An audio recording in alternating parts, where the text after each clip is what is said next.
نحمده ونصلي على رسوله الكريم اما بعد اعوذ باللہ من الشیطان الرجیم بسم اللہ الرحمن الرحیم۔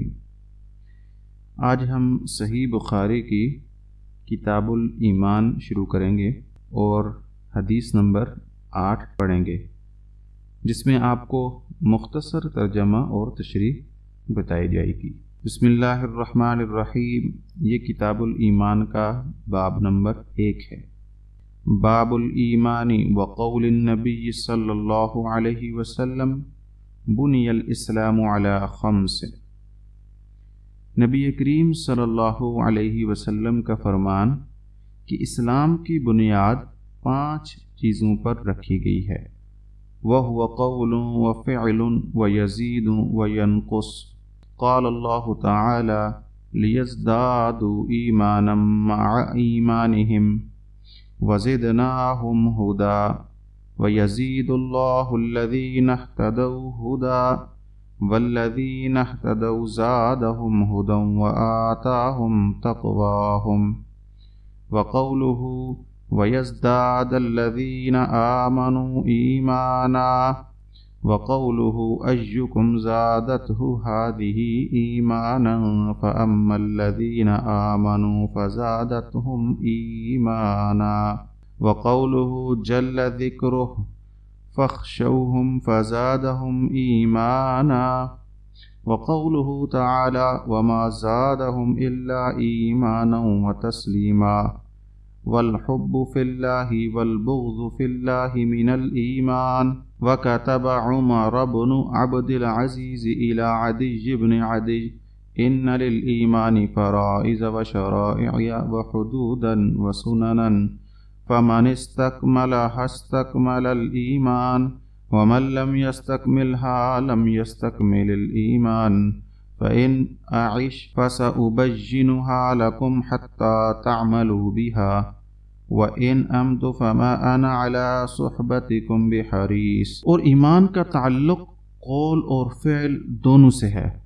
ایمان بڑھتا بھی ہے اور کم بھی ہوتا ہے، جیسے کہ اللہ تعالیٰ نے فرمایا تاکہ ان کے پہلے ایمان کے ساتھ ایمان میں اور زیادتی ہو، اور فرمایا کہ ہم نے ان کو ہدایت میں اور زیادہ بڑھا دیا، اور فرمایا کہ جو لوگ سیدھی راہ پر ہیں ان کو اللہ اور ہدایت دیتا ہے، اور فرمایا کہ جو لوگ ہدایت پر ہیں اللہ نے اور زیادہ ہدایت دی اور ان کو پرہیزگاری عطا فرمائی، اور فرمایا کہ جو لوگ ایماندار ہیں ان کا ایمان اور زیادہ ہوا، اور فرمایا کہ اس صورت نے تم میں سے کس کا ایمان بڑھا دیا۔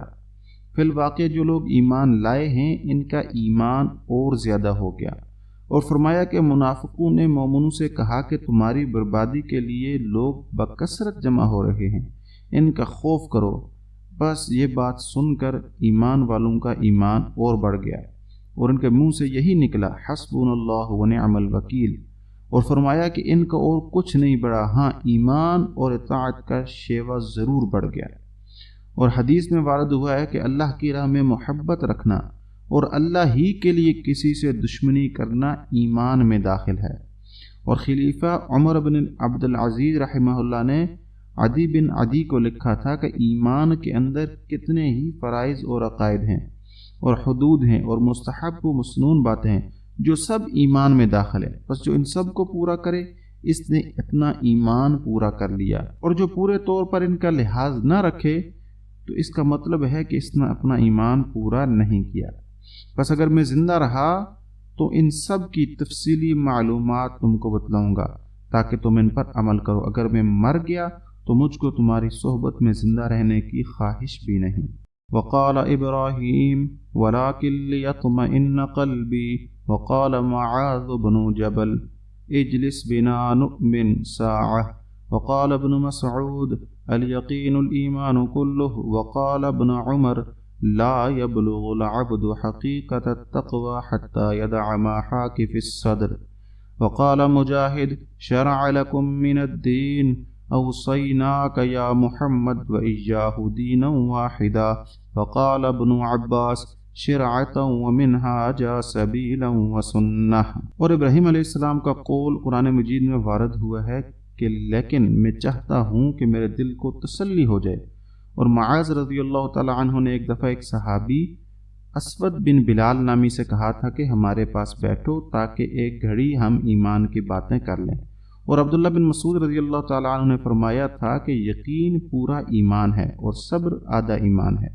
اور عبداللہ بن عمر رضی اللہ تعالی عنہما کا قول ہے کہ بندہ تقوی کی اصل حقیقت کو نہیں پہنچ سکتا جب تک کہ جو بات دل میں کھٹکتی ہو اسے بالکل چھوڑ نہ دے۔ اور مجاہد رحمہ اللہ نے آیت کریمہ شرع لکم من الدین میں فرمایا کہ اس نے تمہارے لیے دین کا وہی راستہ ٹھہرایا ہے جو نوح علیہ السلام کے لیے ٹھہرایا تھا۔ اس کا مطلب یہ ہے کہ اے محمد، ہم نے تم کو اور نوح کو ایک ہی دین کے لیے وصیت کی ہے۔ اور عبداللہ بن عباس رضی اللہ تعالی عنہما نے آیت کریمہ شرعۃ و منہاجہ کے متعلق فرمایا کہ اس سے سبیل سیدھا راستہ اور سنت یعنی کہ نیک طریقہ مراد ہے۔ یہ باب نمبر 2 ہے کتاب الایمان کا، باب دعاؤکم ایمانکم۔ اس بات کا بیان کہ تمہاری دعائیں تمہارے ایمان کی علامت ہیں۔ لقولہ عز وجل قل ما یعبأ بکم ربی لولا دعاؤکم ومعنی الدعاء فی اللغۃ الایمان۔ اور سورہ فرقان کی آیت میں لفظ دعاؤکم کے بارے میں حکم اس سے تمہارا ایمان مراد ہے۔ حدیث نمبر 8، حدثنا عبید اللہ بن موسیٰ قال اخبرنا حنظلة بن ابی سفیان عن عکرمة بن خالد عن ابن عمر رضی اللہ عنہما قال، امام بخاری فرماتے ہیں کہ ہم سے عبید اللہ بن موسیٰ نے یہ حدیث بیان کی۔ انہوں نے کہا کہ ہمیں اس کی بابت حنظلہ نے خبر دی۔ انہوں نے عکرمہ بن خالد سے روایت کی۔ انہوں نے عبداللہ بن عمر رضی اللہ تعالی عنہما سے روایت کی کہ قال رسول اللہ صلی اللہ علیہ وسلم بنی الاسلام علی 5۔ رسول اللہ صلی اللہ علیہ وسلم نے فرمایا کہ اسلام کی بنیاد 5 چیزوں پر قائم کی گئی ہے: شہادت اللہ الہ الا اللہ وان محمد الرسول اللہ واقام الصلاۃ وایتاء الزکاۃ والحج وصوم رمضان۔ اول گواہی دینا کہ اللہ کے سوا کوئی معبود نہیں اور بے شک محمد صلی اللہ علیہ وسلم اللہ کے سچے رسول ہیں، اور نماز قائم کرنا اور زکوٰۃ ادا کرنا اور حج کرنا اور رمضان کے روزے رکھنا۔ ہم مختصراً کچھ پوائنٹ کے اوپر بات کریں گے۔ حضرت عمر بن عبدالعزیز کا تعارف اور خلافت کا آغاز۔ حضرت عمر بن عبدالعزیز بن مروان رحمہ اللہ بنو امیہ کے ایک نیک دل اور عدل پسند خلیفہ تھے۔ 99 ہجری میں مسند خلافت پر متمکن ہوئے۔ آپ نے خلافت کا آغاز ایسے وقت میں کیا کہ جب بنو امیہ کے دور میں ہر طرف مظالم کا دورہ تھا۔ جیسے ہی آپ نے خلافت کی گدی سنبھالی، آپ نے جملہ مظالم کا خاتمہ کیا اور اسلامی اصولوں کے مطابق ایک عادلانہ معاشرہ قائم کرنے کی کوشش کی۔ حضرت عمر بن عبدالعزیز کے بارے میں علامہ ابن جوزی نے ایک واقعہ ذکر کیا ہے کہ ایک چرواہے نے کہا کہ جیسے ہی حضرت عمر بن عبدالعزیز کا انتقال ہوا، بھیڑیے نے میری بکری پر حملہ کر دیا۔ بعد میں تحقیق کی گئی کہ تو معلوم ہوا کہ یہ واقعہ عین اس وقت پیش آیا جب حضرت عمر بن عبدالعزیز کا انتقال ہوا۔ اس سے ظاہر ہوتا ہے کہ آپ کے دور خلافت میں امن و سکون کا کیا عالم تھا۔ عدل و انصاف کے قیام کے لیے اقدامات۔ حضرت عمر بن عبدالعزیز رحمہ اللہ نے اپنی خلافت کے مختصر عرصے میں اسلام اور ملت کی وہ تعمیری خدمات انجام دی جو رہتی دنیا تک یادگار رہیں گی۔ آپ نے احادیث نبوی کی جمع و ترتیب کے لیے ایک منظم اقدام فرمایا جو بعد میں علم حدیث کے فروغ میں سنگ میل ثابت ہوا۔ انہوں نے بنی امیہ کی ناجائز جائیدادوں کو بحق بیت المال ضبط کر لیا، یہاں تک کہ اپنی اہلیہ کے قیمتی ہار کو بھی بیت المال میں داخل کر دیا۔ آپ کا یہ عمل واضح کرتا ہے کہ آپ نے اسلامی اصولوں کی پاسداری کے لیے ہر قسم کی قربانی دی۔ انصاف کا دور ختم ہونے کے بعد اس کا احیاء۔